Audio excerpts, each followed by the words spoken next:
Hey there, crypto miner. Who, me? No, the other guy with the pocket protector. Yes, you. Are you looking for a reliable multi-pool that automatically mines the most profitable altcoin, converts them to your favorite supernet coin, and sends them straight to your wallet? Well, I don't. Well, look no further. Head on over to altnuts.com today. Got all your old favorites like X11, Scripts, SHA-256, ready to turn your hash into cash. Currently paying out tasty supernet flavors like Opal Coin, Bitcoin Dark, VPN Coin, and Vericoin. Stop by the supernet multi-pool today at www.altnuts.com. This is Supernet Radio, live at supernetradio.com.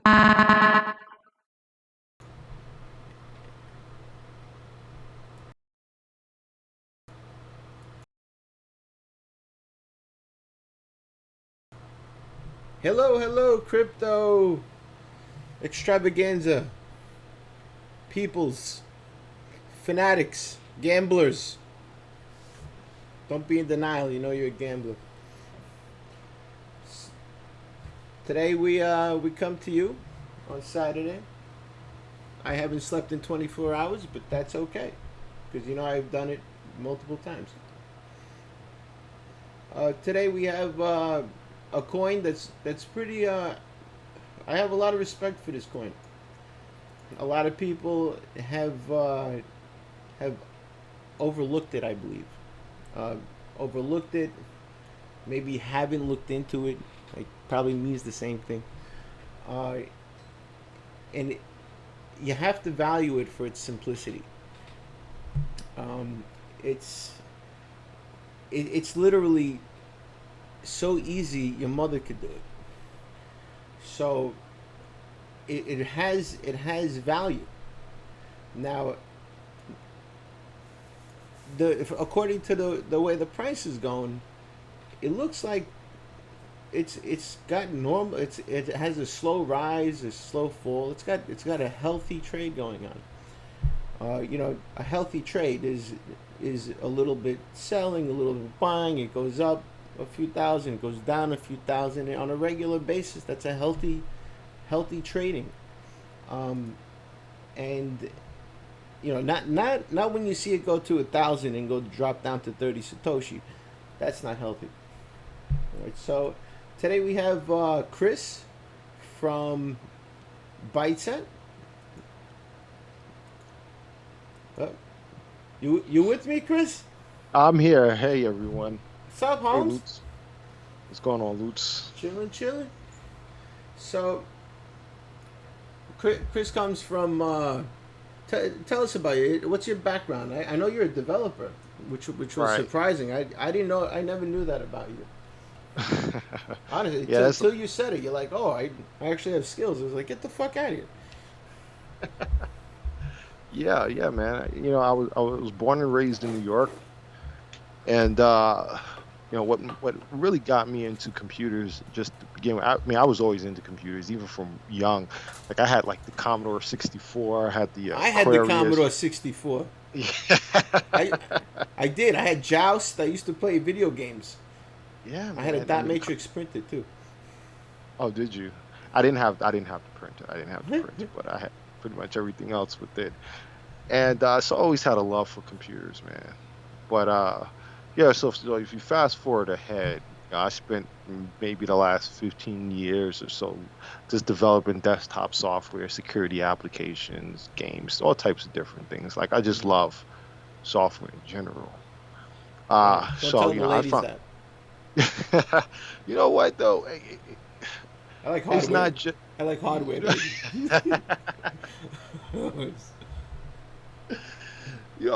I'm a hardware guy. Yeah, it's not. It's software isn't sexy. It's not something that you open with when you go to a bar or something. But yeah. So like mostly everyone else, I kind of got into crypto, learning about Bitcoin, and then started mining Doge and some of the other altcoins because trying to mine Bitcoin now is damn near impossible unless if you have a huge uh, farm to really make a decent profit at it. Yeah, and free electricity on top of that. Yeah, and free exactly, and free electricity. So yeah, man. But after playing around with these different coins, I'm like, yeah, I can do it better because it's just to me it's not being done right. So yeah, that's how Bytecent came about. And you got into blockchain technologies from making software? Yeah, as soon as I started getting into mining and just finding out as much as I can about digital currencies, then I naturally wanted to find out more about blockchain technology and how exactly all of this works. Right. Because I was a rookie. I was new to everything. I didn't understand. Like a virgin. And definitely a crypto virgin, absolutely. But as I continued to read about it and really started delving into like the code and everything, I was just awed by like not just even with digital currencies, but just in terms of how the blockchain can be used for so many other different things Right. aside from digital currencies. I mean, it's really powerful. And I just started thinking like, wow, I mean, this could be used for voting. This could be used for, which everyone is talking about it now, smart contracts. I mean, so many different things. So yeah, so that's pretty much. But as many of people listening out there know, I'm also a trader. I like to trade. Yeah, there's some talk about that. Not gonna lie. Right, absolutely. But this is crypto. There's always going to be some talk. You know that. But when they're, but when they're, but when they're on, but when they're on, but when they're on, but when they're on, but when they're on, but when they're on the losing side of a dump, everyone hates you. You're an asshole. So it's just. What the hell you done Basically. for? Why didn't you wait for me? Why I've didn't you wait? been waiting for like 3 days. Right. So that's usually how it is. So you can't please everyone. No matter how much you try, it is what it is. Hey, listen, I think part of the game is sitting there and keeping your eyes peeled. I mean, Right. it's about risk mitigation. I mean, if you're not selling at the proper time, you lost it. That's the risk. It's a high risk thing. It's gambling. Right. It is. And that's what I was trying to when I launched Bytecent, that's kind of what I was trying to change. Because right now with digital currencies, with most digital currencies, I can't say all. Right? Can you hear me? Where'd you go, buddy? I no longer hear you. Hold on a second. No, we got disconnected. Call dropped on Skype, guys. He will be right back after a word from our sponsors. Hey there, crypto miner. Who, me? No, the other guy with the pocket protector. Yes, you. Are you looking for a reliable multi-pool that automatically mines the most profitable altcoin, converts them to your favorite supernet coin, and sends them straight to your wallet? Well, I don't. Well, look no further. Head on over to altnuts.com today. Got all your old favorites like X11, Scripts, SHA-256. Ready to turn your hash into cash. Currently paying out tasty supernet flavors like Opal Coin, Bitcoin Dark, VPN Coin, and Vericoin. Stop by the Supernet Multipool today at www.altnuts.com. This is Supernet Radio, live at supernetradio.com.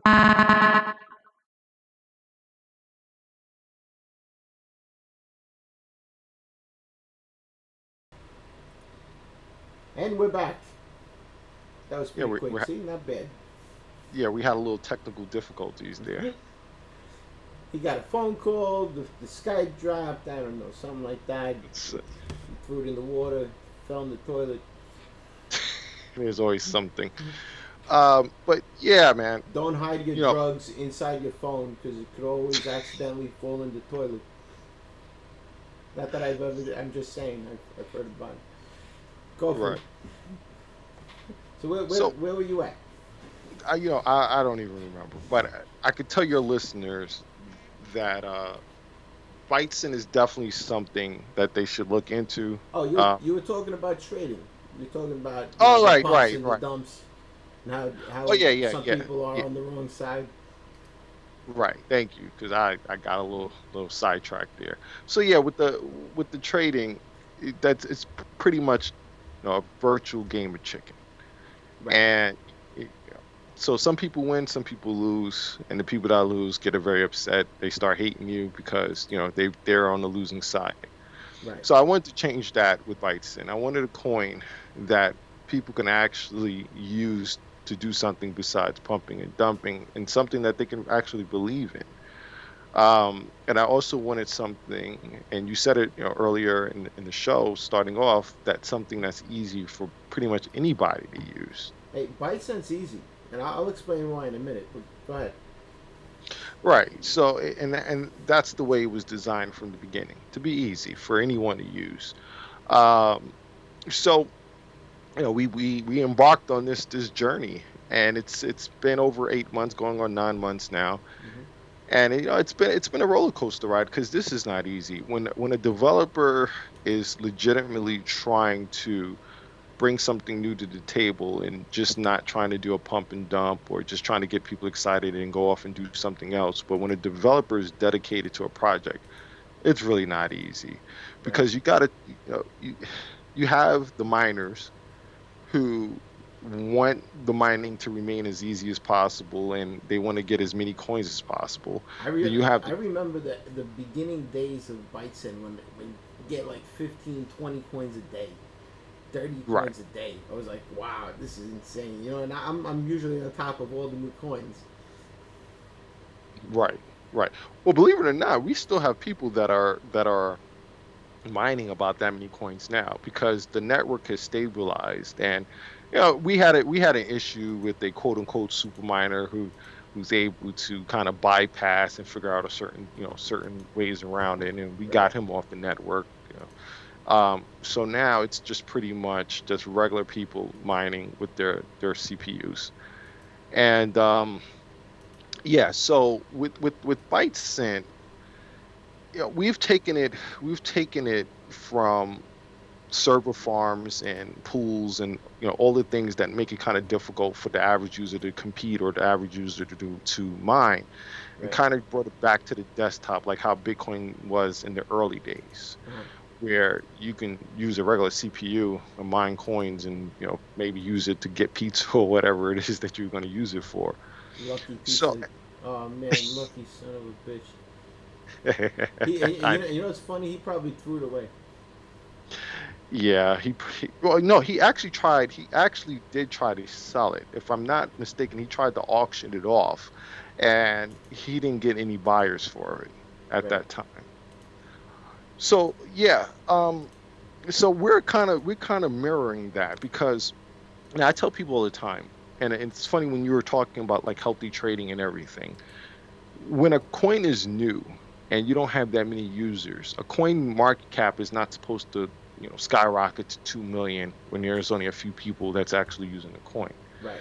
So that's an artificial pump, that's artificial value. A coin is supposed to gradually increase in value over time as more and more people start using it, as more and more people, see the value in it, and they decide to purchase a few, and that slowly drives the value up. The market cap goes up. You have more trading. You have more exchanging between individuals, and so forth. Right.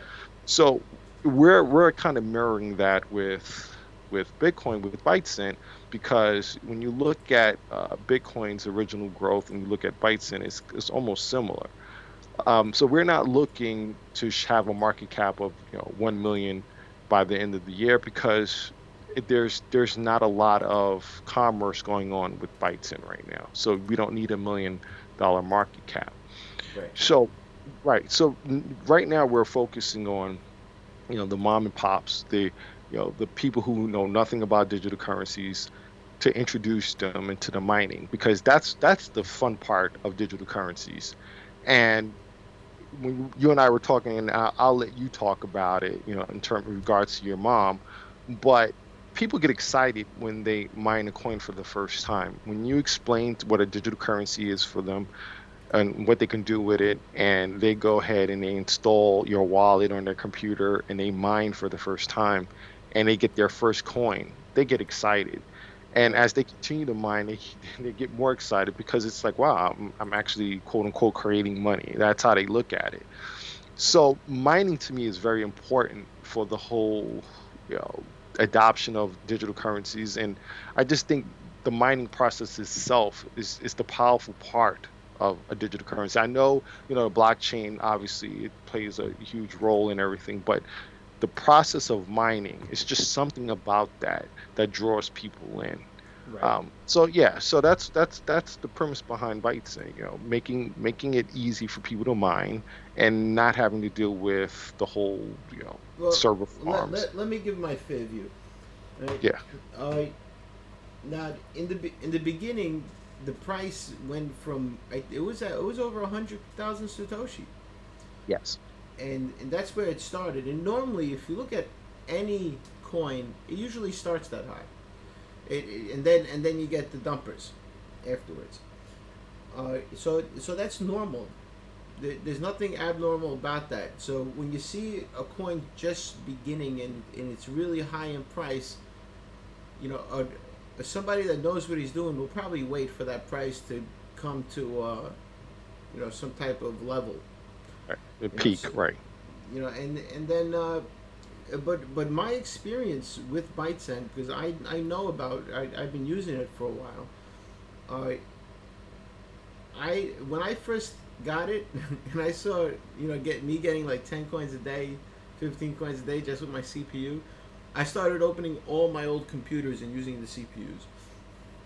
And then I went upstairs and I showed my mother to use her laptop for a CPU, right? Right. I have an apartment here. I built it in the basement. After Hurricane Sandy, I had no place to go. So what I did was I built my own home, and I turned the shitty basement she had into a nice apartment. Nice. But that aside, I turned everything on. I went upstairs. I showed her the capture. So simply, what you do is you go in the wallet, you click the earn button, and notice that the button says earn. It's not mine. Mine is confusing. The word Right. earn is like, oh, I'm gonna earn. I'm gonna earn money. I'm gonna earn something. So she clicks the button. She types in the captcha. And that was it. And I showed her once, and she kept on doing it on her own. Right. And Right. I go upstairs, and she go, I got another 2 coins today, And I was like, oh, awesome, hold on to it. It was like, we're gonna, that's great.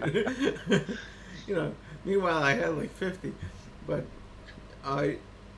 it was that easy. It was easy to use, and you can't expect somebody as old as my mom to get a miner or set up SG miner on her computer to mine coins. It's not going to happen. Right. The only people that these miners that these coins that come out script or X11, X13, Keshik, I don't, whatever the hell you want to call it, you're getting the same exact people every single time. Right. It's the same miners, the same group of people, the same people in the know to mine. That's it. And there's nobody else out there that's doing this. I mean, I work with a whole group of IT people, and not one of them even know about Bitcoin. Forget your altcoin. Right. So it has to be that simple enough for people to download a wallet, look at it for a second, and see an earn button, and go, oh, and then you click on the button, and you enter a captcha, and you're earning coins instantly. And then on top of that, after she earns a certain amount of coins, she could spend it on Amazon gift cards right through the Right. wallet. She can go to BYC rewards.com, and she can literally take those coins and trade them in for, I mean, not just Amazon cards. We have I think we have over 30 cards now, or more by now. That's awesome. All the top retailers. I mean, you can trade them in for Xbox cards, or if you're hungry, you can get pizza. I mean, you can. We have so many different retailers on there. So, and the thing with BYC Rewards, we also do something like the credit cards. You get cash back, you get reward points. So when you Right. place your first order, right, and let's say you get a $100 Amazon card, you get 4,000 reward points, which equals $4. $4 worth of discounts. So if you went ahead and bought another gift card a day later or the same day, you'll get $4 off of that gift card. If you decided to hold on to it, after a certain amount of points, you can do a cash back and get the cash for that instead. So we're trying to do things. We're trying to mirror a little bit in terms of like the credit cards, because I mean, let's face it, they've been doing this for decades, so they got the formula down. And we're trying to make it where, okay, you're using your coins, but you're getting something back in return. You're not just spending your coins and that's it. It's actually useful in the way that you get it cheaper. So Right. you could gather up the reward points and then buy a card cheaper than you Oh, normally would buy it. absolutely. I mean, I have a user, and he's been on the forums, but he must have purchased mm, 30, 40 cards by now. And Who's this that? guy, Bravo? Johnny Bravo? it's not Bravo. His name is Crypto Sun. I think it's like Crypto Heavy or something like that. I'm assuming he's reselling these cards. Right. Which is nothing wrong with it. I mean, Yeah, he's playing by, yeah, right. He's playing by the rules. it's the hustle, So baby. he's probably reselling it, which makes a lot of sense. If he's getting 10, $20 off of a card and he resells it, and even if he's making $5 profit or $10 profit, that's profit for him. Yeah, of course. Yeah, so and that's what a digital currency is supposed to be used for. You're supposed to use it for commerce and obviously trading as well. So with Bytecent, when I first launched the coin, some people, they were like, okay, where's the roadmap? I said, well, there's not going to be a roadmap per se. And they were like, well, that's kind of crazy. Why not? I knew going into this that we were going to have to shift and adjust so many different times, because no one has really nailed it yet in terms of the best route to go with this. This is all trial and error. Right. And I knew with Bytecent, like when you and I were speaking earlier, I was telling you that there's been so much focus on brick and mortar, so much focus on offline, Right. trying to get Bitcoin into this store and that store. Well, we haven't even dominated the internet. I mean, it's a digital currency. Everything is virtual. And we're not even dominating the internet in terms of, we're not even doing a lot of commerce online. So why are we even trying to get to the brick and mortar stores when we're not even on 10% of the retail websites and stuff like that? Right. So I started thinking, look, I will spend a lot of money trying to get retailers to accept Bytecent, educating them. Why not set up a service where people could just get these gift cards and they can go to whatever retailer? Now, I don't have to beg this retailer to accept Bytecent. Like, I don't have to go to Amazon and beg Amazon to accept Bytecent. You could just take your Bytecent, convert it to an Amazon card, get your reward points on top of that, and go to Amazon and buy whatever you need to buy, or go to Domino's or Netflix or Microsoft, whatever. Have a So unicorn. wherever you want to go, so that's the thing. So we're building an entire infrastructure around Bytecent. We have a daily deals website that's coming out. We have another website that's going to be coming out very soon that's going to allow you to get other digital currencies at a significant discount. Because I realized also with digital currencies that most of the guys right now that are in digital currencies, they're not really interested in buying some jeans or buying sneakers or going and get coffee. Let's be honest here. Right. They're interested in getting other digital currencies for pumps and dumps and all that other Yeah, stuff. it's a gamble. They're Right, interested in gambling. right. Let's be honest here. So I realized, hey, you know what? You have to give your customers what they want. So we're gonna launch a website where you can get other digital currencies at a very nice discount using your Bytecent. And we're going to do it in a clever way. And as I get closer to launching it, I will definitely let you know. So maybe we can come back on the air and Yeah, talk of about it course. a bit more. I'm Yeah. open to all coins. Any coin is more than happy. You see, I think I contacted you, right? Yeah, I contacted you, and you were more than happy to come on, and that's genuine. That's genuine.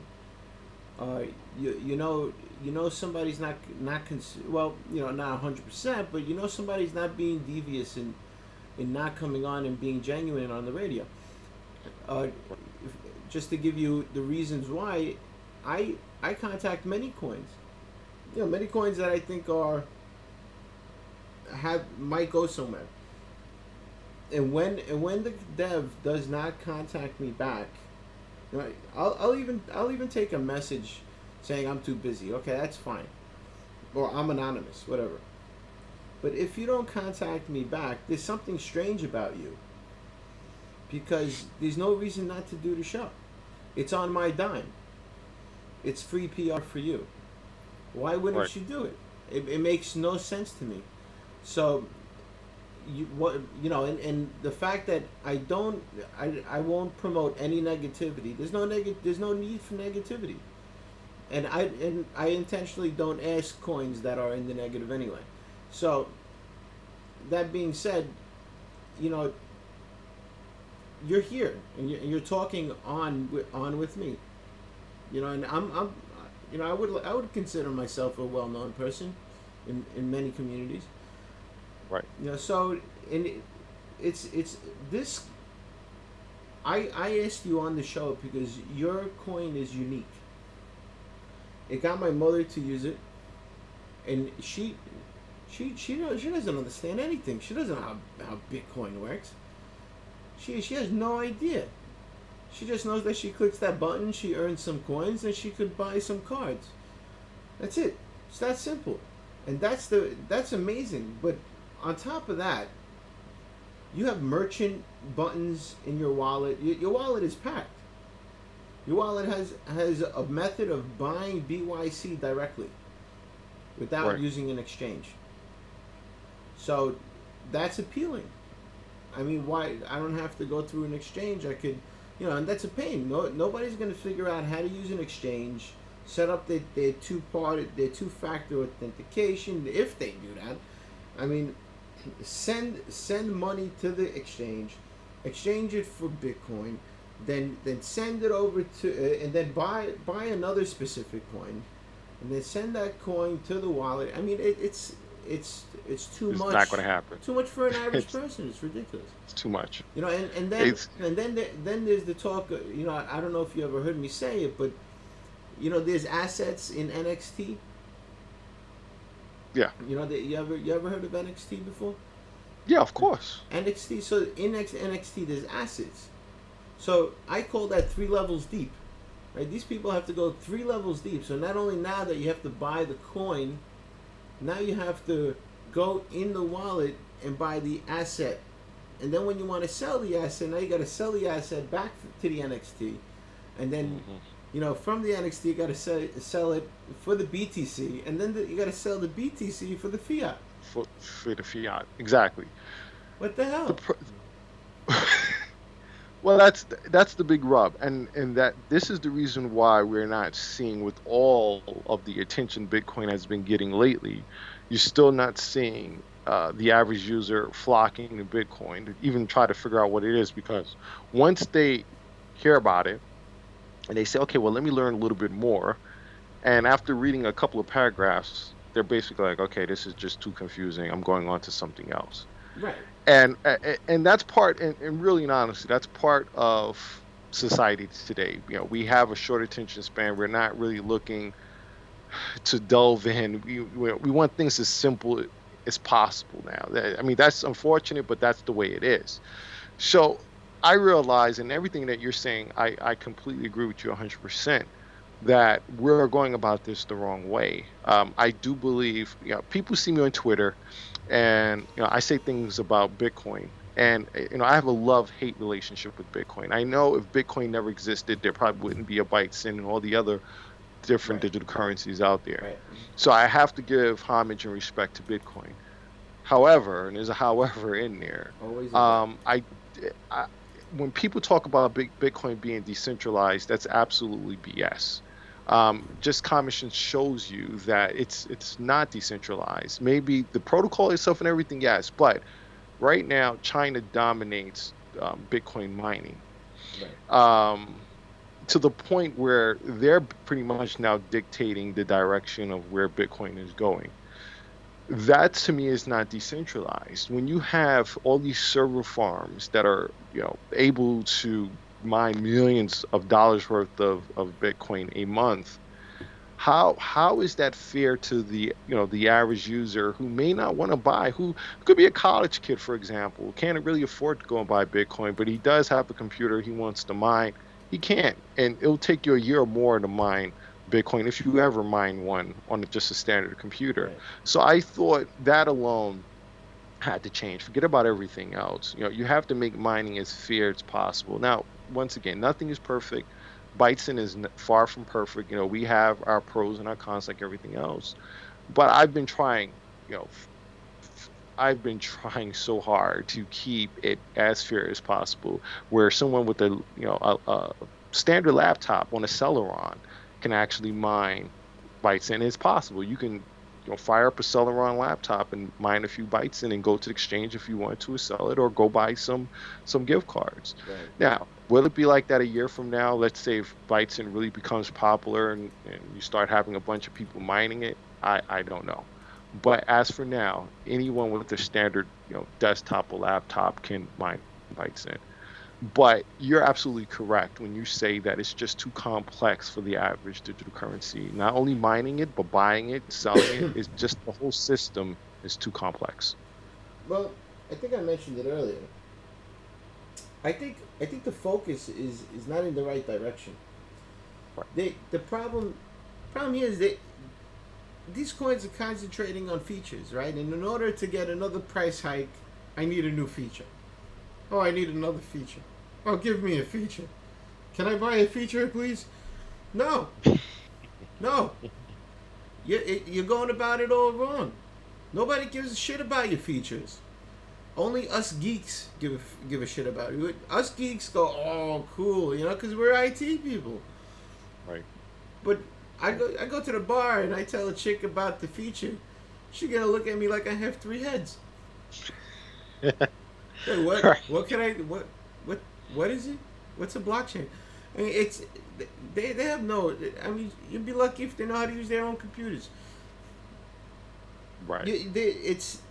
They're missing the point. They're missing. Nobody cares about the features. There's only one feature that I can't wait for, and that's SuperNet's Instant Dex. You ever heard of that? No, that I have not heard of. So you can educate me on that. It's a decentralized exchange. Okay. So people could trade with each other directly from their computers without having to use an exchange. There is actually, it just launched a few days ago. It's called, Coinify, I think it is, a coin called something like that. I think it's CONIFFE or something. And I just briefly read about it because I was on the go, but it's the first decentralized exchange set up where there is no, like how, with Bittrex, obviously there's the central server or whatever. It's completely decentralized. Even in terms of the payment, you have to use OKPay to use it. And you have to set OKPay up with something. Like I said, I was just reading it on the go. And I said, I got to go and find out more about it. And on top of that, it's open source as well. So I'm sure there's going to be quite a few others that's going to copy the source and they're going to pop up. But That's huge, and I do agree with you that decentralized is the way to go because unfortunately we've had these exchanges get hacked or they Right. claim they get hacked, Yeah. and the coins are They gone. get lost, or Yeah, and then you got that other threat where the government could just come in and force them to show their you know their ledger. right. Who's been ordering what? How many coins did this guy get? How much is in this wallet? And all they need is a subpoena to walk right in. Right, And right, and that's a problem. That's absolutely a problem. And see, and that's the thing that I've been saying before in terms of not just with Bitcoin with Bytecent, but there are so many different points of where you could say centralization right, with this. So yeah, the coin may be decentralized, but the mining now is not decentralized. right, The way we exchange coins are not decentralized. I mean, when you have to convert your Bitcoin to fiat, you might, if you're in the United States, you might use Coinbase. Well, I could tell you, I'm not a fan of Coinbase. I've used them for maybe a year or so, maybe a little bit more, right. and then out the blue, they suspended my account. So They of course, it's funny. yeah, They told me my credit wasn't good enough, and I started laughing. I was like, "Are you fucking shitting me or what?" It's almost at like 8. Are you shit? If my credit is not good enough, what the fuck's my credit got to they do with Bitcoin? they told me, I kid you not, I actually tweeted about this.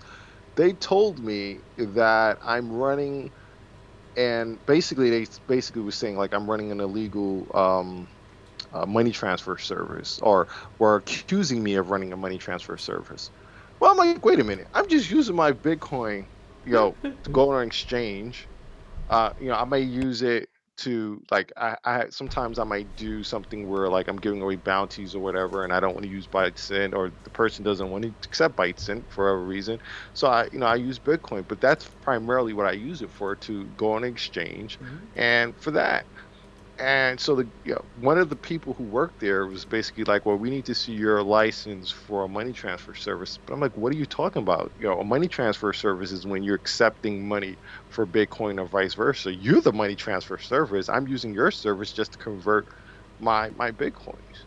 So they basically were monitoring where I was sending my Right, coins, which then they were able to realize that I was sending it to an exchange. and that So that's what, and that yeah. in reality happens everywhere, even in with fiat and banks. It's Hmm. that little clerk that makes fucking $10 an hour behind the counter sees your account and how much money you have in it. I mean, Right. they know when you're. I mean, it's actually a dangerous thing. They go tell a friend, oh, this guy's got a lot of money, and you're getting robbed the next day. You know, Right. Right. then you got everybody on top of him that knows everything in your account, and then it goes on and on. The credit service, the card, the people that run that card for your debit, they know how much you're spending. It's by the time you know it, 50, 60 people know that you got 60, 70, $700,000 in your account. And that's fucked up. I agree That's with some you. fucked up shit.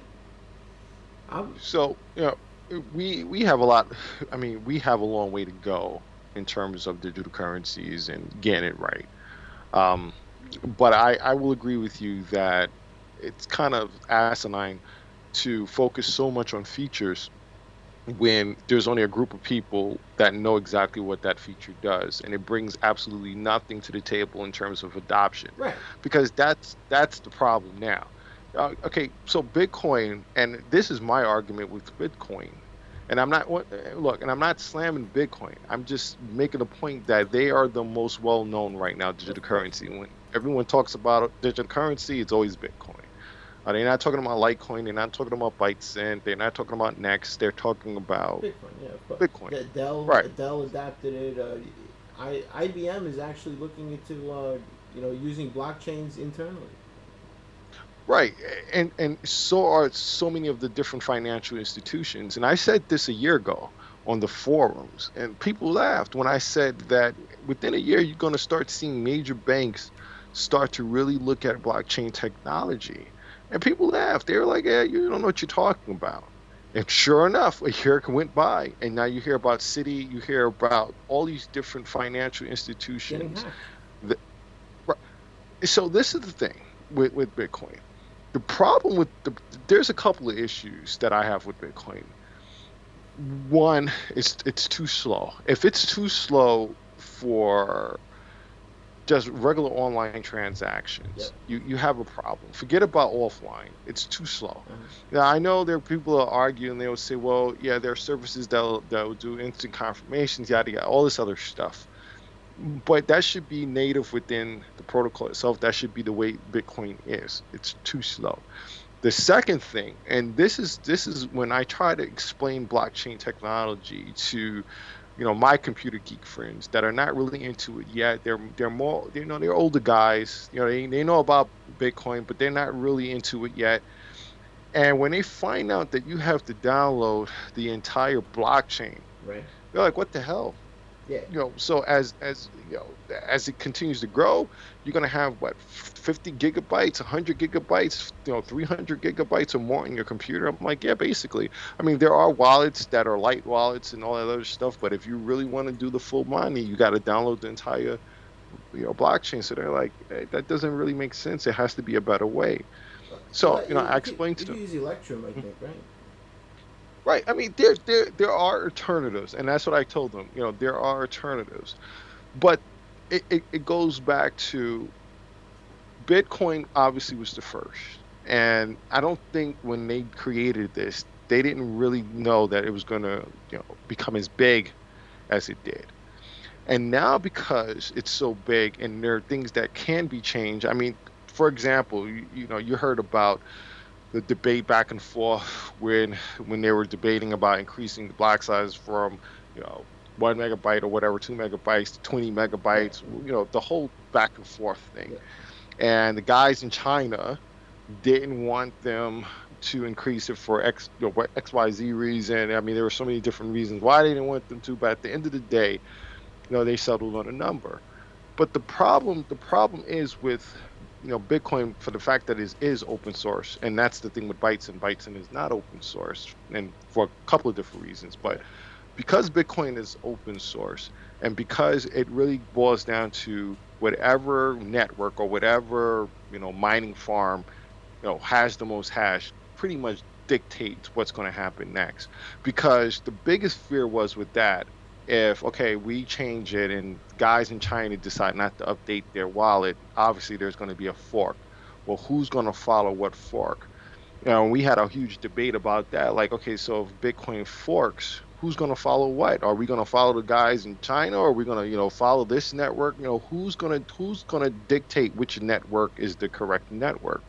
And I think that's going to even become more of a problem as Bitcoin becomes more popular. Right. And the last thing, and I've had this debate as well. And I think all digital currencies do face this. I will even say Bytecent may also face the same problem.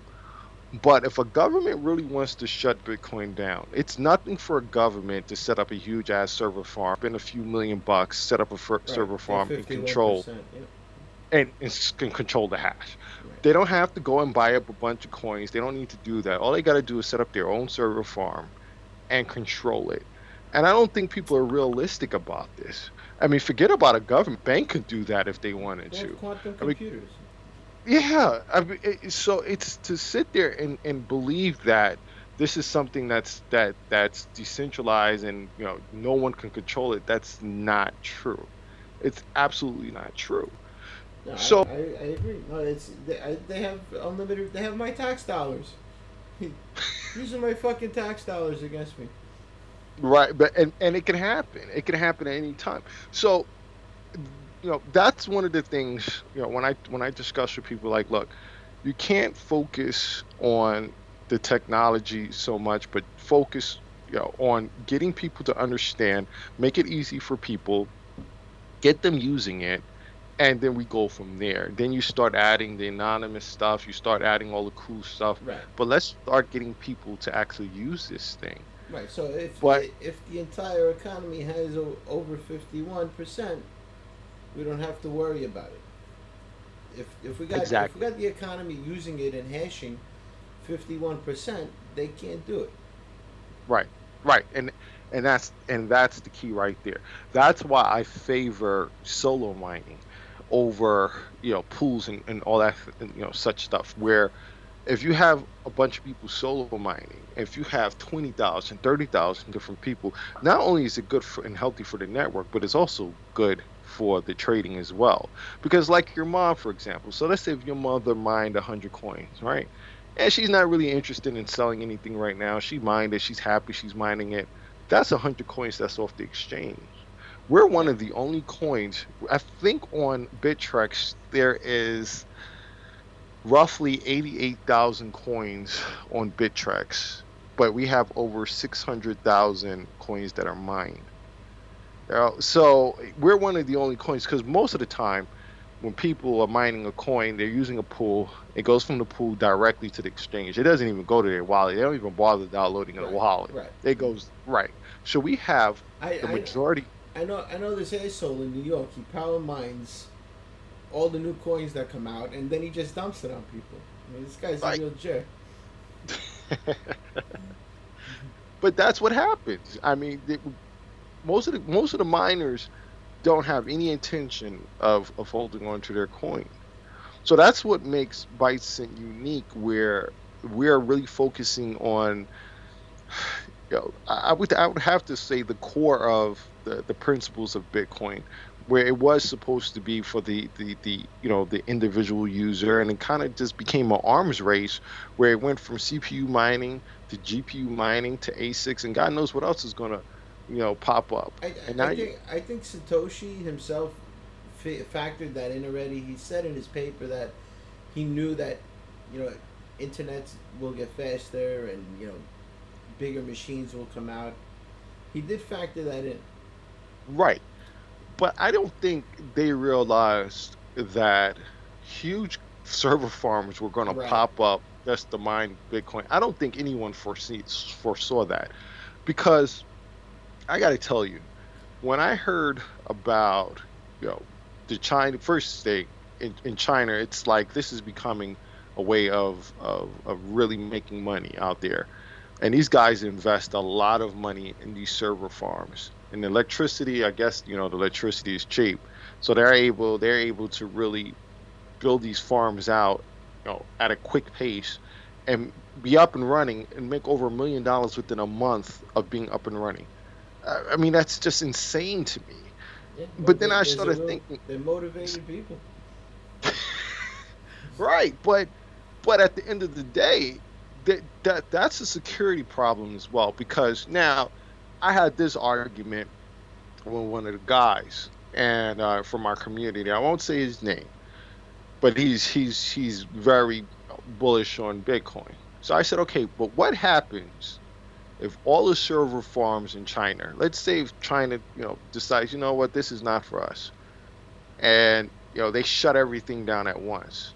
What happens to the network then when nearly half of the hash just goes down like overnight? Because we all know in China It's over anything for is us. possible. It's over It's because over. it's a fact that 70% plus of all transactions of Bitcoin come from China. Exactly. So that, Remember that romance day they had? It's kind of like their Valentine's Day, and yeah, I remember. and all of a sudden Bitcoin shot up that day, and Yeah, everyone's like, "Why is Bitcoin going higher?" Well, duh. yeah. It's freaking Valentine's Day for Chinese, for China. They're buying their girlfriend stuff. Girlfriends are buying their boyfriend stuff using Bitcoin. Right, right. So so this whole notion about focusing on technology, whatever, we have to start focusing on getting more people using this, maybe getting more companies around the world to actually mine it, so it's not just centralized in one region or in one country. Because right now, like I said, it's centralized right now. But I will admit that that can happen to any coin. I mean, technically, it can happen to Bytecent as well. If a government decided, okay, you know what, this coin is getting too much attention, let's set up a bunch of servers. Let's CPUs. start mining it. However, the only difference is it would be more of a pain in the ass unless if Yeah, they hacked it. If they it'll hacked be it, it'll be a big pain in the ass yeah, because it'll be a pain. you'd need for every motherboard. I think there's a motherboard you put like 16 processors on one, and who knows if that even work. Right. But and you'd need multiple servers, and the amount of electricity you would use CPU mining, I mean, it wouldn't be. They wouldn't even bother. They wouldn't do it. They have bigger problems on their hands anyway. Right. Trying to destroy Bitcoin at the moment. Well, you know what? I don't.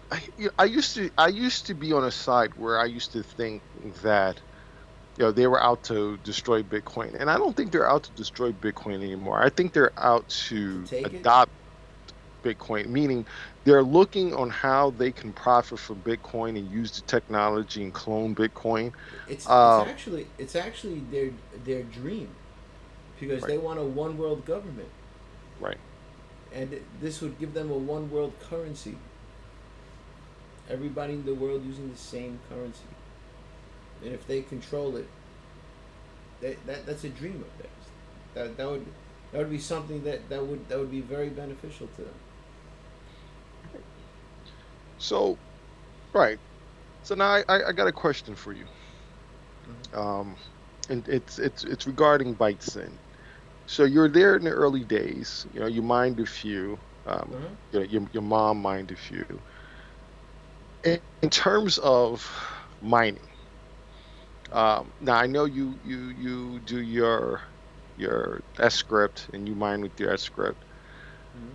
But if you had to choose, if you said, okay, you know what, I'm going to choose between CPU mining like with Bytecent or S script. Let's say you had no other choice, so you had to be one or the other. Let's say all digital currencies started focusing on how we're doing it. What would you prefer at the end of the day?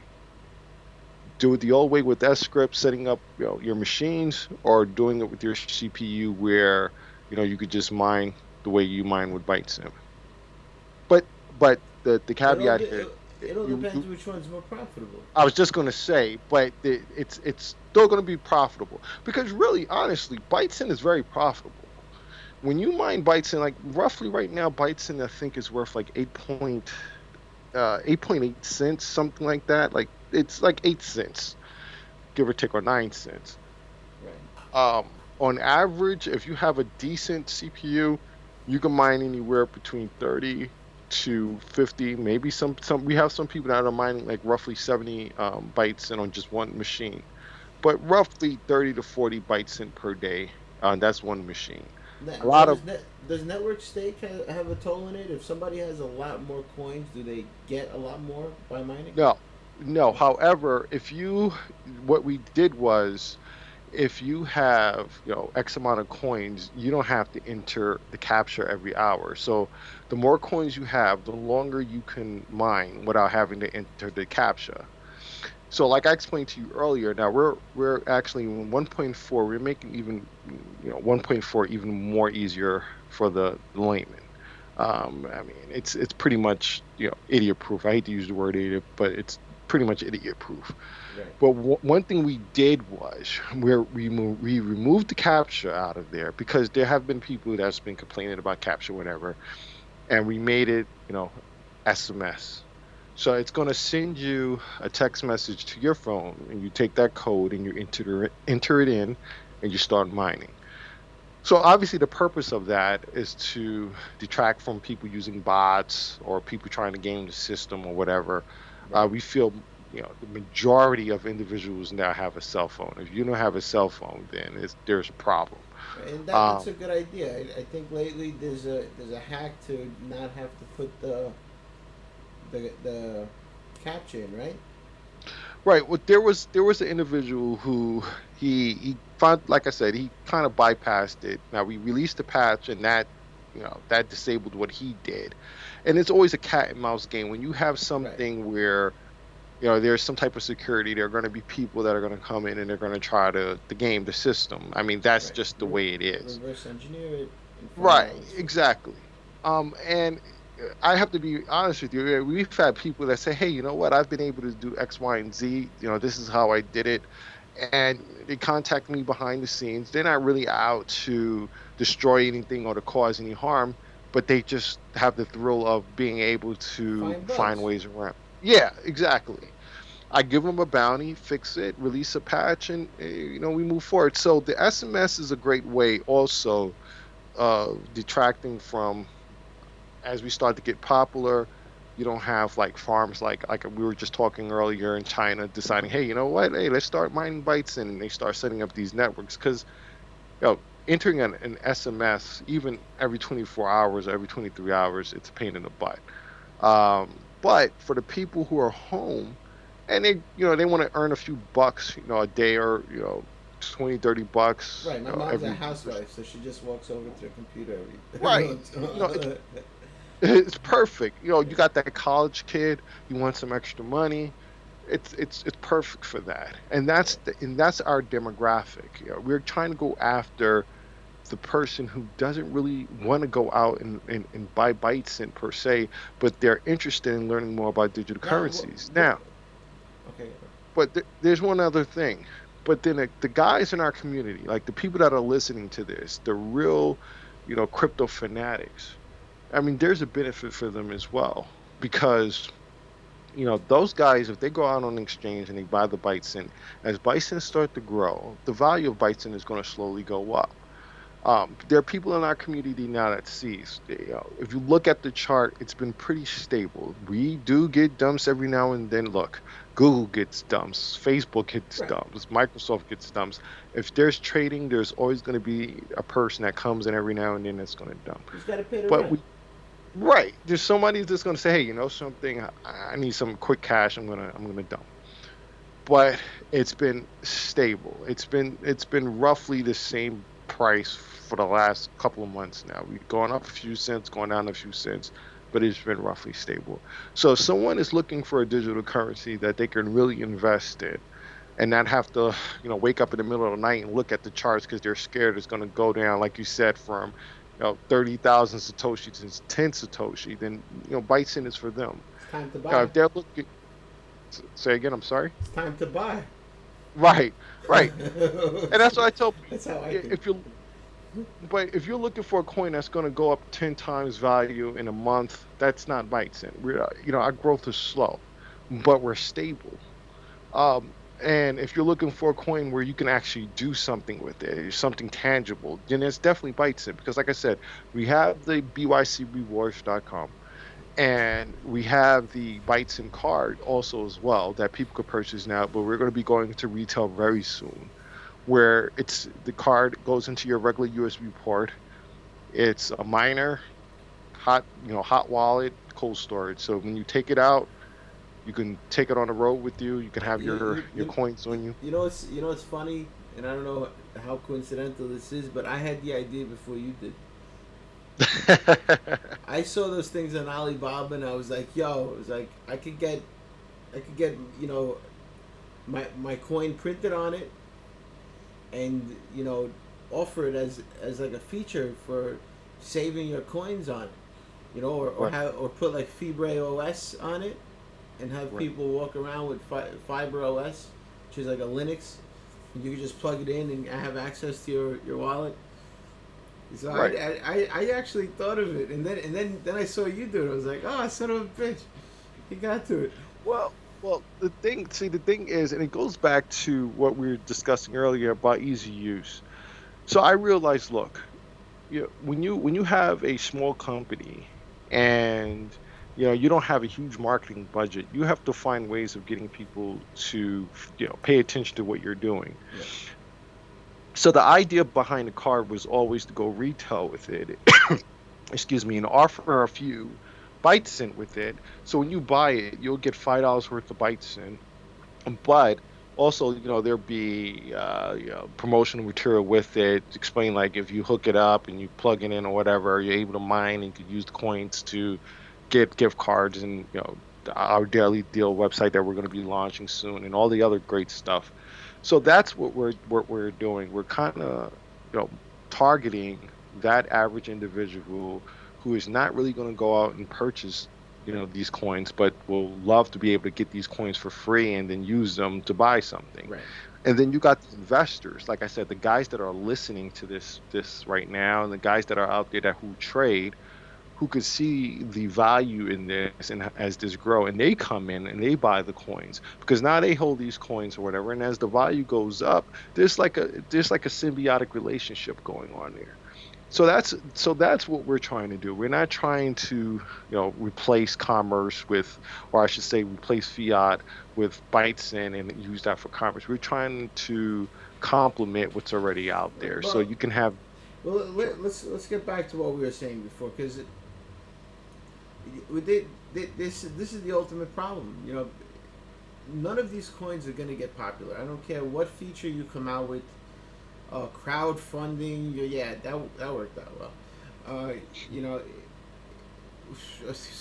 know, mixers, right? What other features have they come out with? There's nothing that's going out to actual real people. Nobody gives a shit about the features. The only reason why anyone gives a shit about a feature is so that they could wait for the next pump. Right. I mean, a feature's coming out. I know pump's coming. Right. You know, That's true. Time to That's buy true. before it happens, and then sell when it happens.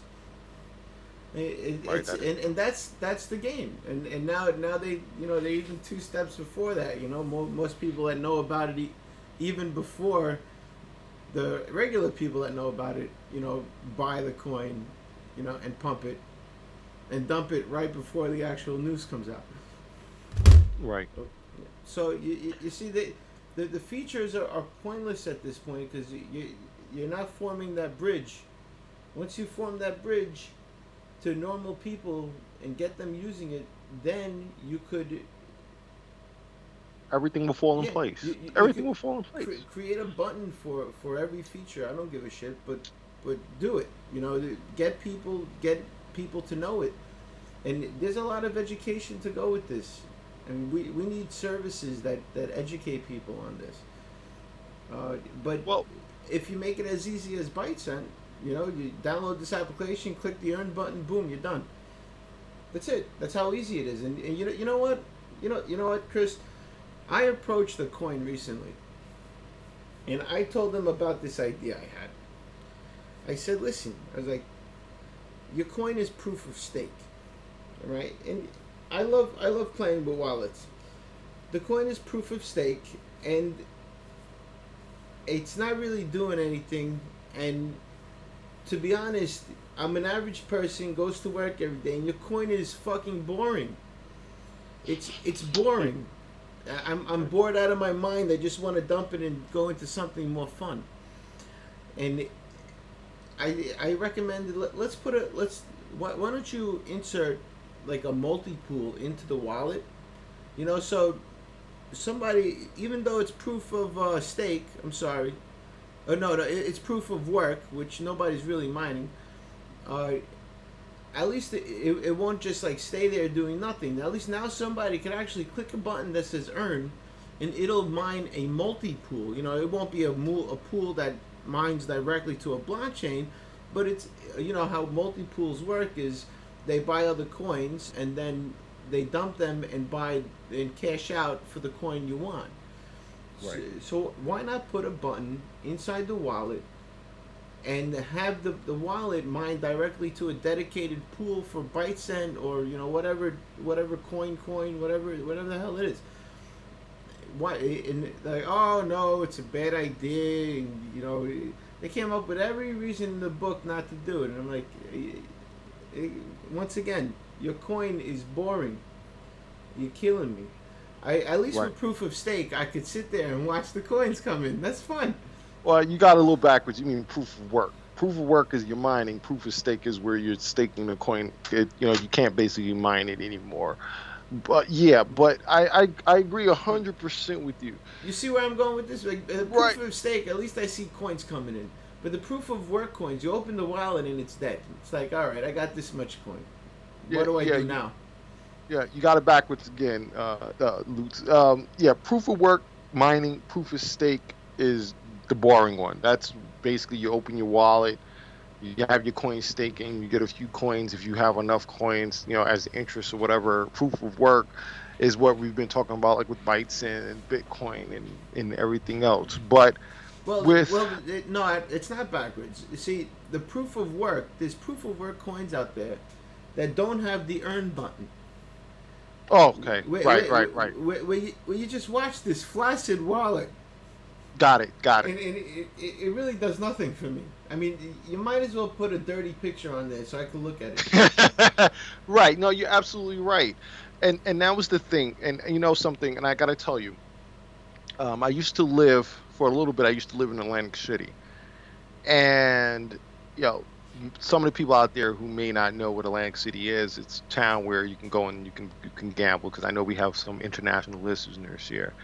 But so I lived very close to a casino. And when I used to go there, so, sometimes we would go for drinks or whatever. You have those machines that would go off, and they would make the noise, and everybody would stop and look to see what's going on in the excitement. There has to be some excitement Yeah. involved with what you're doing, because, like you said, you're not going to really want to do it. I Uh, mean, even the multi pools. When if I like the pools that actually have a ding every time you find the block. Like ding ding ding. I'm like, oh, score, son. and that's a good idea. Like I say, we're gonna do something like that with Bytes, and and I think you and I were talking about that earlier before the show. Like I'm gonna put some type of ding or something into the wallet, so every time you find a coin, you're like, yeah, I found the coin. But Yeah, exactly. I you know, proof of stake. I've talked about this before on other shows. I have mixed feelings about proof of stake. I do believe proof of stake has its place, in the whole crypto sphere and things like that. But I just think that proof of stake, it's a little too early for it.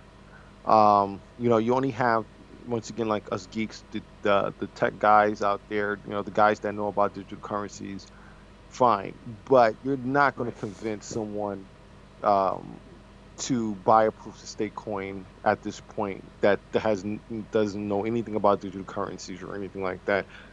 They're Right. not going Well, to come in. in the end, every single proof of stake coin is kind of deflationary, right? It's kind of geared towards always the price always going down. Sort of. That's the theory. My problem is, I'm going to explain to you what my problem is. And this is with mostly all digital currencies that you can't really mine anymore, whether it's just a proof of stake coin, or like Bitcoin, where the average user can't mine it, but you got these farms or whatever mining it. The Right. problem is this: when you try to convince someone who knows nothing about digital currencies to come in and buy a digital currency, well, the first thing is, why am I buying it? Like, what's the benefit from me buying Right. it? Why the hell should I buy this thing? Right. So then you tell them the usual spiel about it being anonymous in a way that you don't have to worry about fees, all this other stuff. And the answer is always, so what? I got my credit card. I can go to Amazon or whatever. I can use my credit card. Like, what's the added Right. benefit? So Yeah. now, when you tell them that, well, also the value doesn't stay the same, that you buy this at $100, it might go down to $98, it might go down to $80, or it might go up to $150. You just don't know. Right.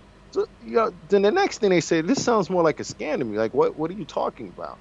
So then you gotta go into the whole explanation, which most people don't even understand how fiat works and the whole monetary system beyond fiat, and then they're trying to Right. explain the digital currency. So that's the thing that you and I were discussing earlier. You have to have something, whether it's just something unique or something in terms of a value that they're getting from using your coin. So if they're going to get a discount on gift cards, or they're going to be able to get this specific product that they were not able to get anywhere else, or they're going to get shares in a company that's legitimate, not the crap that we've been seeing, like with these other coins. I'm not going to name any other coins, but a Right. legitimate company, like, let's say Amazon, for example, have been thinking about issuing a digital currency for some shares in Amazon. So something like that where they see the added benefit, then sure. But unfortunately, with proof of stake, there is no real benefit for someone that's looking to buy, let's say, a T-shirt, or looking for commerce to use it for commerce to buy a proof of stake coin. So that's where the proof of work comes in, because you're not really being forced to buy anything. You put it on your computer, you mine.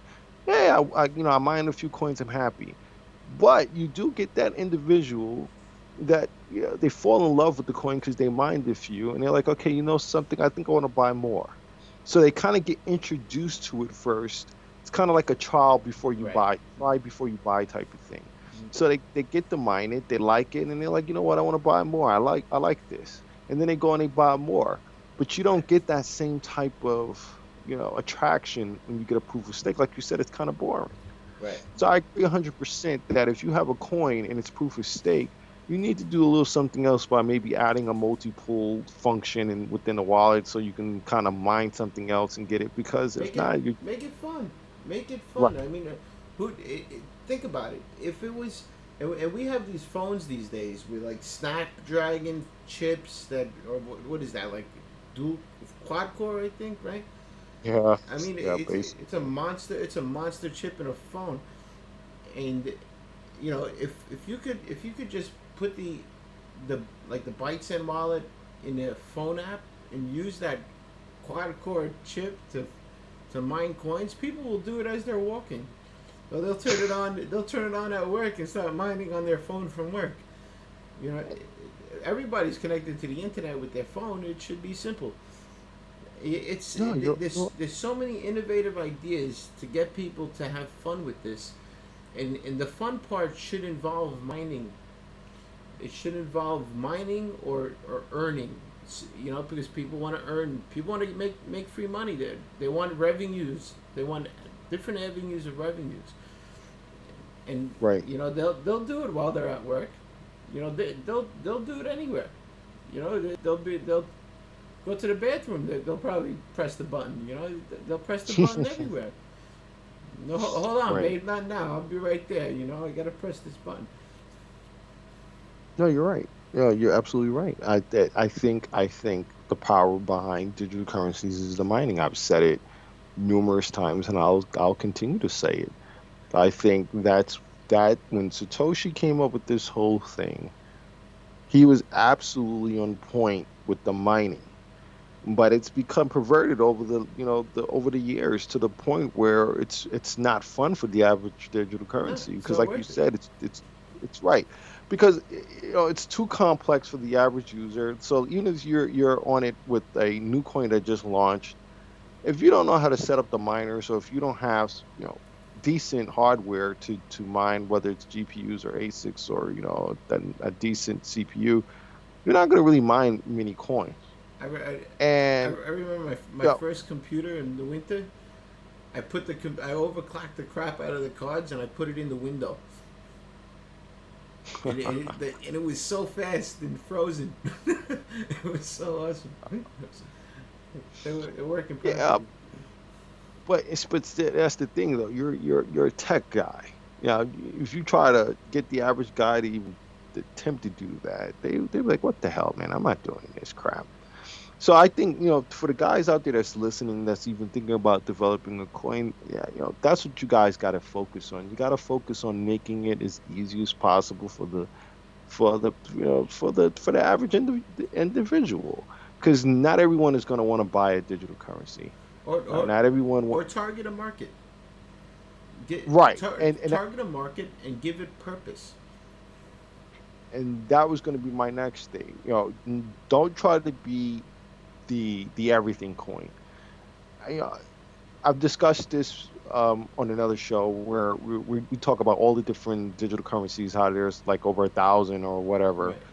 and I say, well, I don't agree with all these coins being out there, because I know a lot of them is garbage. But I do believe that we do need multiple digital currencies. Like we have multiple fiat currencies and we have multiple credit cards. You should have multiple digital currencies, and each digital currency can cater to something different. Trying to replace the dollar, I mean, that's a huge undertaking. Or trying to be the next American Express or the next Visa, that's a huge undertaking. Right.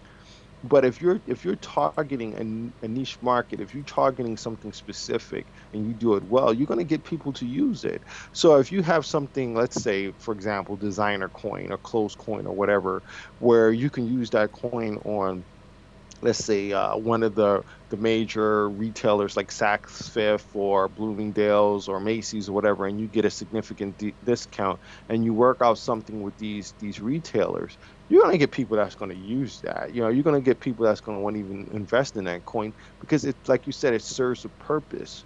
But when you got these guys that come out, like there was a coin, and I won't say the coin's name, but uh you could it basically, well, I'm going to have to say the coin's name, unfortunately, now that I think about it, but basically it was a copy of Craigslist, and you used a couple of your coins to post on the blockchain. Right.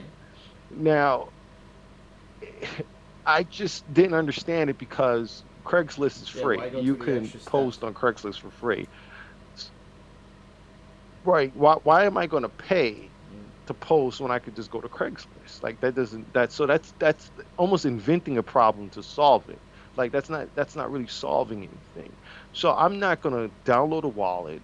This is now layman now. I'm not gonna download a wallet. Then I gotta buy these coins to post something someplace and hope someone sees it when I could just go to Craigslist and do it all for free. And I know tens of thousands of people are going to see it in my area. So that right there is good intentions that just, Right. it just wasn't thought out. But if you have a coin that can give you a significant discount on something that people are really interested in, or a coin that's, we've seen this before, like tied to a video game and it's done really Right. well, Actually, I was gonna then, mention you'll that's have another something feature I successful. like. The video game ones that are coming out. I noticed the trend now with the video game Right, ones, and that's great because you're targeting right, kids that play video games. That's a niche. right, right.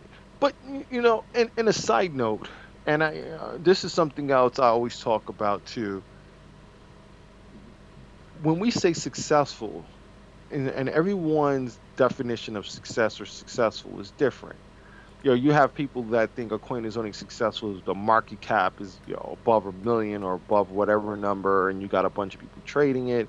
Some people think it's successful when it goes, 100 times within, a certain amount of time or whatever. My definition of successful is a coin that's stable, that people are actually using it. People are buying it, people are trading it, people are using it to buy something. Market cap means absolutely nothing because there are quite a few coins out there that have market caps of well above a million, and no one uses those damn coins. Yeah, they're trading Right. it, but they can't be really used for anything. I mean, if you look at Bitcoin, if you're absolutely honest about Bitcoin, Bitcoin has what, a 3 point something billion-dollar market cap. No one is really using Bitcoin, but besides really speculating. You're not really going and using Bitcoin to buy a house. Technically you can do it, but most people are not using it for that. They're using it to buy other altcoins, and they're using it for speculating. And you know, some people out there are using it for nefarious reasons. But for the most part, that's primarily what it's being used for. So but we can't judge a coin's success by market cap, and we can't judge a coin's success by the amount that it's being traded at. So Bytecent it's like I said, is Right. worth, let's just round it up to 9 cents. So is Bytecent less successful than another coin that's worth, let's say, $1 coin, but no one really uses it? I think not. So my definition of success of a coin is just people actively using it, and Right. and it actually serves a purpose. So I hope the developers that come out with new coins in the future, they kind of shift focus, and like you said, and start going after something a little bit more specific. And like you said, I agree with you 100% with the game coins that are out there. I think if they're legitimate and they're doing what they're supposed to do, I think that's actually a really great idea, because like you said, you're targeting kids or young adults, and some adults as well, because I play games on my phone every now and then. But it's perfect because it's like a natural fit. You got the digital currency, then you got the game. You win Yeah, something, you get a few yeah. coins, and Well, boom, everybody's happy. it's purpose. You got to give it purpose. That's what it comes down to at the end. So kudos Right, to you, bro. You right. did a great job with this coin. I look forward to see what you come up with in the future, and I I hope you keep your mind open to not to possibly even going into those avenues of gaming and any avenue that's uh, allows Bytecent to adapt to more people. Right. It's Oh, instead of just most of these coins with their silly features that don't help because it's Bill and Bob from the crypto world that's always that you'll always get. You're not going to get any new people. right, right. And for the record, yeah, man, I'm really open to doing just new things with Byteson and trying different, and that's what I've been doing, man. Yeah, we went in the beginning, we went in one direction, and then we're like, okay, gotta shift focus a little bit, and that's what we've been doing, and that's the reason why I didn't stay to a rigid roadmap because I knew that we would have to adapt. So yeah, if someone came to me and they developed a game and they're like, we would like to incorporate Byteson into this, I'd be more than happy to, yeah, collaborate with someone on that because I think that's key. We have to, and before we go, it's I believe in baby steps. I believe you gotta take your time, especially when you are introducing the world to new technology. The internet didn't become, as big and as popular as it is now overnight. It took a long time to convince people. In the beginning, we were all young, but in the beginning, there were people that thought the internet was going to be a fad. Like, oh, why do I need to go online to look at information when I got the yellow pages Right. and I can call information on my phone? I mean, saying that now, that sounds absolutely ridiculous, but that's what was said. And the same thing with the personal computer, and that's a little bit before my time. But yeah, back then it was, well, why would someone want to use that? We have the typewriters and all this other nonsense. But I mean, you can't see a household without at least one computer in it.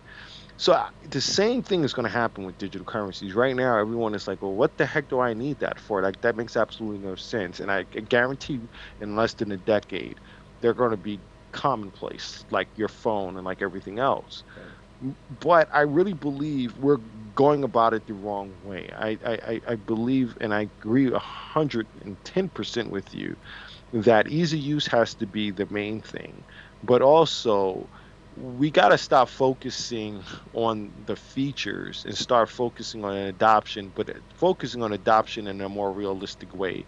And stop trying to get the Starbucks of the world to accept Bitcoin or whatever other digital currency. Because so Starbucks accepts Which are, Bitcoin. So what? which are mostly false promises because I haven't seen one do it yet.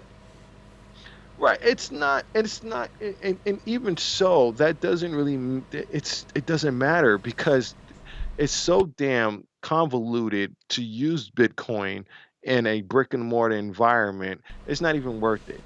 I know there are some technologies out there that's trying to make it a bit easier in terms of same thing like Apple Pay when you take your phone and you tap it and all this other stuff, but we're still behind the curve on that. So we should be focusing right now on dominating the internet, dominating Right. online transactions Online before sales. even Yeah. attempting right. Instead of trying to get into brick and mortar because brick and mortar is trying to get out of brick and mortar and going online. Right. So everyone is shifting from brick and mortar to online, and here we go trying to shift from online to brick and mortar. It Right. it doesn't really make much Yeah, sense, man. and I can tell you the overhead cost of running a bakery is ridiculous. I mean, Right. if I could sell, bakery goods out of my house, I'd do that.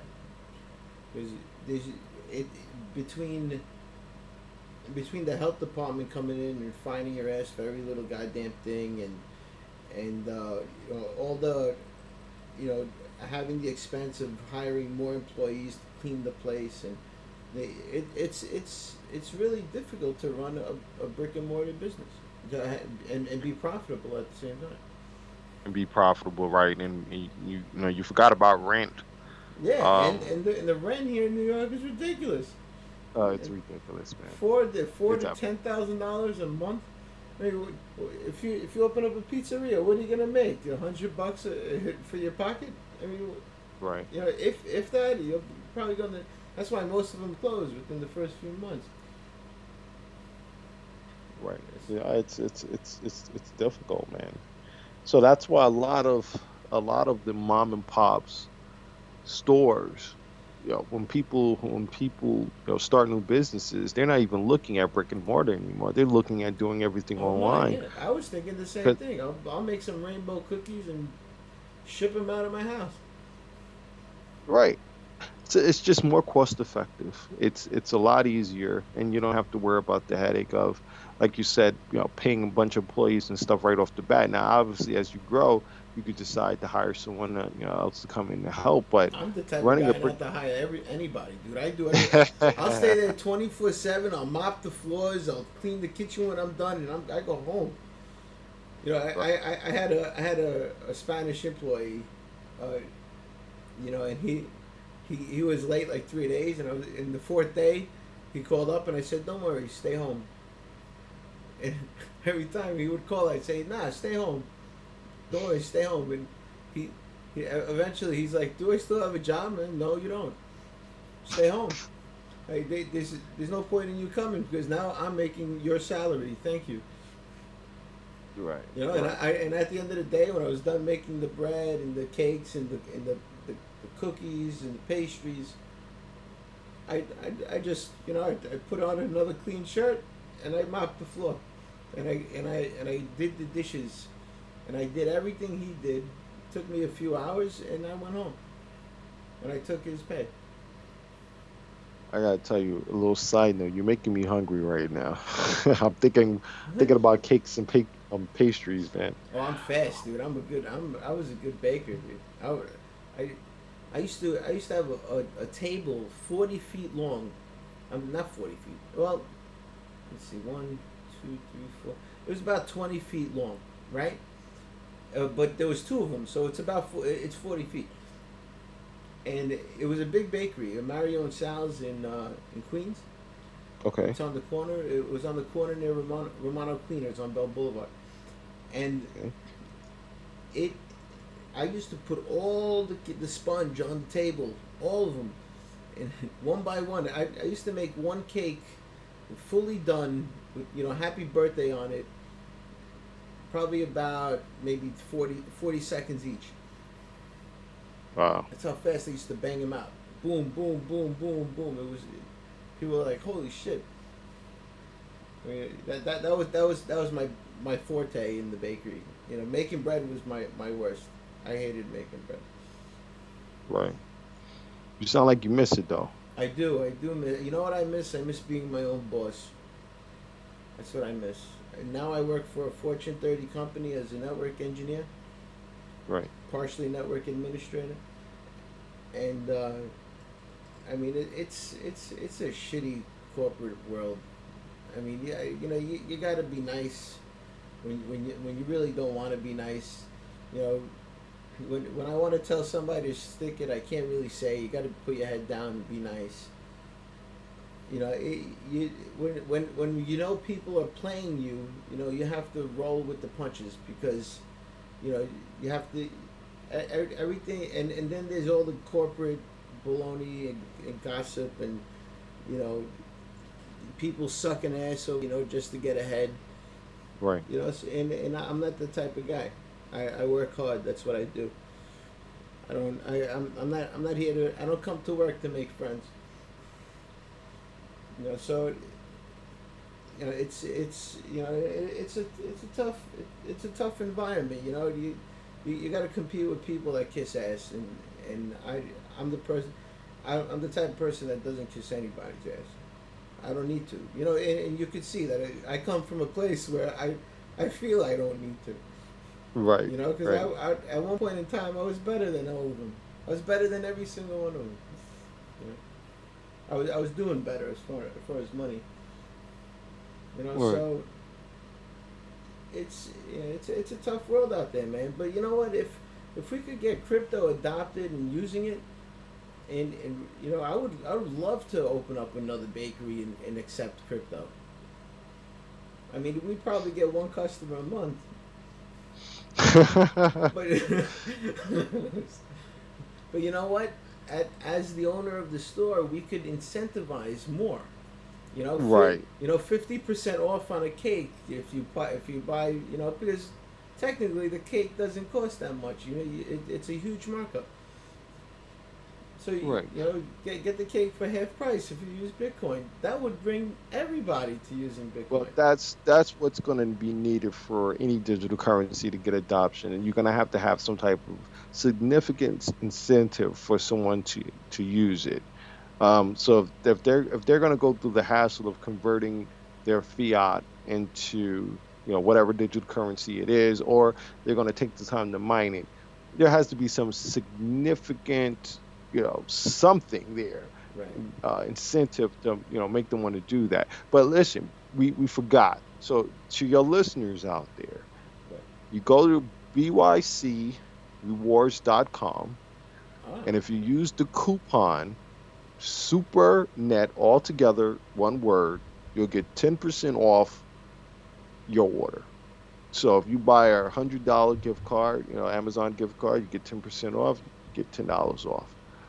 You know, you can use it on any gift card, any amount. So, you know, you can get a $25 gift card, $50 gift card, 75, whatever, and you'll get 10% off. So for the first 10 users out there, you know, it's first come, first serve, 10% off, and it's valid until Monday. I think it was set for Monday. So you only got today and tomorrow to use it. And what they go to BYC Rewards, and what do they put in? Yeah, so they go to bycrewards.com. They you Right. know, they select whatever gift card they want, Right. and when you go into the checkout, you'll have the option to enter your coupon and just put in SuperNet. That's it. Oh, nice. Yeah, and they, you know, Yeah, to get thanks, the dude. 10% off. Yeah, Yeah, I I'd like to invite you to SuperNet Slack. It's open to everybody. oh, absolutely. You should Yeah, I'll you should come in and start, and you know, maybe there's some people that might be offended or still hold a rash against you, but you know, everybody, you know, over time things heal. right. And you know, I think that a good business mind like yours is necessary inside our group. Right. You have a good business frame of mind, and you know, and you have a good ideology of thinking. So you know, you definitely fit in. You know, so it's open to the public. You can go to supernet.org and come in Slack, and you know, there's like over 800 users in there. Absolutely, man. I will definitely join up, you know, check out your community and engage. You know, and the funny thing is, look, I don't care who you are, you know, what industry you're in. You're always going to have critics. You know, you can't always agree, and you're not going to get along with everybody. That's just life, man. So yeah, I have critics like everyone else has critics, and look, man, I take it with a grain of salt. Yeah, I live by. You know, I tell people this all the time. I say, you know, your critics and your haters, you wish them a long life so they can see you succeed in life. Hey, You know, I don't. it's a tough life, man. And you know, some of us have it or had it a lot tougher than other Right, people have had it. You know, right, so you know, like losing money to me is nothing because I know what it's like to live outside of my car. right, You know, I'm like, okay, so I'm back here again. Whatever, I'll build my way up again. You know, right. and that was after I had, you know, lost the bakery business, and you know, I was doing pretty bad, man. I was out there. Hurricane Sandy hit me. I was living in my car for a while.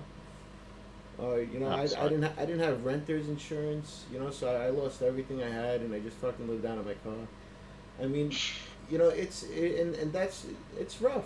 You know, and you know, if somebody finds a way to make some money, you know, you gotta remember, in crypto, when you invest in any of these coins, I don't care how good it looks, you're gambling, and that's Right. the risk you're taking.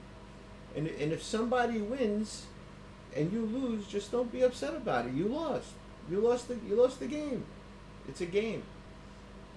I mean, Yeah. you bet on something that you probably shouldn't have bet on. You listened to FUD, and you bought into what people said. That's they lesson learned, right? You don't listen to people. You listen to yourself. Right. You find those those dimensions of those variables when faring out a coin, whether it's it's a possibility to buy it or not. So yeah, and in time all things heal. I mean, I believe that. I mean, look, I think at one point I was upset at you. Good. I'm sure. I think I was. I think it was something with Vericoin, I think. But I was a Yeah. virgin then. I should have thought. I honestly, you were saying it's gonna go down. It's gonna be. You were saying negative things, and I was a virgin, and and I was. Right. That's what and, it was, right? and I was like, no, this is a great coin, and rule number lesson learned: never fall in love with a coin. Never, Right. never fall in love with a coin, ever. I don't care what the hell it is. It's all a gamble. You don't fall in love with the dice. The dice will screw you.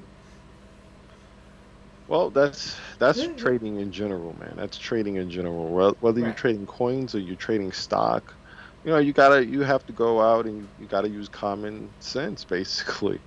Mm-hmm. And that's why I tell my community all the time, Bytecent. If you're looking for a quick pump, Bytecent is not it. I've told everyone from the beginning, it's going to be a marathon. It's not going to be a sprint, and you're going to see the value over time. You know, go up Yeah. as we add things for it to go up. As You know what angers me even more? The fact that people go, oh, the price is not going up. Come on, Dev, do something. oh man, I'm like, you Oh. shit me, dude. You do something. oh god, Look at me, bro. I get involved. I like SuperNet. I created SuperNet Radio. I get involved. I do something positive for the coin. Do something. If everybody came up with something positive to do for the coin, maybe we would adapt to normal people quicker. Uh, now you're really preaching to the choir. You do not know how many PMs I get from people where they're like, oh, well, what's going on? Why the price isn't going up, or why this isn't happening? What do you want me to do? Like, I don't control the market. I can't make the market. If I can make the market go up, I would make the market go up. Well, there's so many things you can do for the coin. Do something positive for the coin. Exactly. Just recently, a coin. I created a multi-pool for a coin. That's a positive thing. Right. I created a radio station. I back then I even created a radio station for Vericoin. I've created websites where I sell silver for the coin, that one specific coin. I actually do things positive for the coins I like, and that's what everybody should be doing instead of just sitting there watching the exchange all fucking day. Right. Yeah, you're right. It comes down to the community, and that's why I gotta tell you, I've always given a lot of respect to the Doge community, because those guys over there, man, they're on it. Now I know Doge, recently it's been a little slow in just terms of like development and everything, but in the early days, those guys are out there just doing so many different things with that coin. Yeah, race coin race car, NASCAR Promotion, promotions. yeah, I heck re- yeah, they were man. doing The, awesome. the freaking Olympics, the bobsled team, Yeah. the Jamaican bobsled team.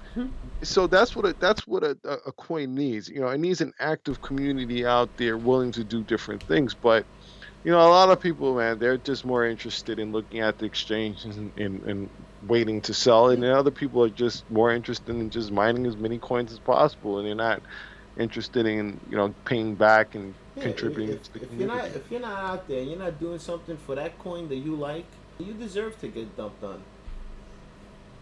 You Right. deserve it. I mean, oh, I invested in it and I helped it. No, no, you invested in it for yourself. Get real. You didn't invest in it for the coin. You did it for yourself. You know, Right. I get involved with every coin I'm in, and I'm in a lot of coins. I do stuff for Feedbreak. I do stuff for Blitz. I do stuff for SuperNet. You know, I make websites for Bitcoin personally on the side, so I could profit a little bit from that. You know, on top of that, I mine the coins I like. You know, I find multiple ways. I get involved on the forums. You know, I get it. You know, if a coin needs a forum, I make one for them. I've done that before. If a coin needs a website, I create it for them. I've done that before. You know, so Right. I've done all that. You know, and I don't see anybody, you know, like putting in that effort. If you like the coin, put in the effort. Do something. I mean, if you're good at something, do something. Do you sell watermelons? Is that your job? You sell watermelons? Sell watermelons for Bitcoin. I mean, it doesn't have to be so much of an incentive where you're losing money, but you could take 10 cents off. I don't. Yeah, I agree, man. You know, so you know, and that's my tangent. I guess I went on a little tangent. No, because you're frustrated because yeah, there's a sense of entitlement in our community. People feel like they should get something for nothing. Yeah, Um, I invested. You owe me. Fuck you. right. That's it. You know, and or if you're in a coin that they're in and they're like, oh, he dumped. Oh, how dare he dump? Oh, he's a scammer because he dumped. Now that's tonight. That's just, hey, you dumped before me. I'm mad at you, so now I'm going to call you a scammer because you beat me to the sell button. But Right. you know, so it's just like, come on. So it's been a long time. I got to tell you, since I've actually really traded an actual currency. You know, it's just pretty much Bytecent and Bitcoin. I don't really trade anymore because you know what, I've just been so focused on development and everything else, man. I just don't do it. I used to have fun doing it. I got to be honest with you. And when I tell people that I rarely ever used to dump, they don't believe me, you know. But it's the truth. I rarely ever dump. Because what I would do is I would just set up my sell walls and just have people buy into the sell walls. Like I rarely ever dumped. I mean, it was maybe one or two occasions where I really dumped. But every other time I just would just set up my sell walls and that's it and just move on to another coin. I mean, that's the way I But you know what? But you know what? It's your right to dump. right. If you own, you know, a certain amount of coin, and you need money, it's your right to dump. It's your coin. You do whatever the fuck you want with it. Right. And no one's gonna say, "Oh, how come you dump?" Well, you know, who's the dumbass that invested in a coin that had 500? For, you know, that had one person who owned, like, you know, 50% of it. Why would you do that? And you're right. At the end of the day, that's what they don't realize. If you take It's your your money fault. and you buy the coin, you can do what the hell you want with it. And that's what they don't seem to realize. That It's your property. it's It's your in your property, possession. right? But that's not it. They're mad because they didn't get a chance to sell first. Uh, Right. Well, you lost the game, and try again. right. Well, you know, it's been great talking with you, man. And just before we go, I'll tell them again, 'cause those guys missed it. I'm also going to tweet it. It's bycrewards.com, and the coupon code is SuperNet. Real easy to remember. You have until basically really until Monday, but 10% off. You can get 10% off any one of the gift cards that we sell. You can use them on Amazon.com. Just so you guys know, and there's a caveat here because we did have some issues with some people like in the UK or whatever. If you're going to get the Amazon.com gift card, you have to use it on Amazon.com. You can't use it on Amazon.com.uk, or you can't use it on the Canadian version. What is that? Right. Amazon.ca. It has to be used on the .com website. but like the Microsoft card, like the Xbox cards, they can be used anywhere in the world. But we do tell you where you can use it and where you can't use it on the actual card page. But yeah, man. So Right. it's really been great talking to you. I had a great time being on with you. Yeah, man, it's been real. Uh, come back on anytime. More than welcome. I And appreciate it. I really do. on that next update, definitely get in touch with me, and I'll have to teach my mom how to use SMS. Definitely. And maybe the next time when I come on, maybe I'll give away some, since we're gonna be doing like this is gonna be like the biggest update. I will give away some free bites in as well to your listeners. Oh, all right. That sounds cool. I think my mom will take it though. Absolutely. All right, brother. You have a great day. Thank you for coming on. I really had a great time. Uh, I've been working 24/7, so I'm kind of tired. So I get a little cranky when I'm tired. That's probably why I went on my rant. No problem, man. Thank you for having me on. All right, brother. Hold on 1 second. And everybody listening, thank you for showing up. And this will be on replay if you missed it, if you missed the beginning, if you missed the end. You could always find it on SoundCloud. It should be there in about 30 minutes. Right? And remember, SNRN assets are for sale. And there's a drawing every month to get a free silver coin. As long as you hold the asset, you're entered into the drawing. All you need is 50 of the asset, which is literally like $10, and you're entered every single month to win a coin. And that's the incentive to hold on to the asset. That's being honest.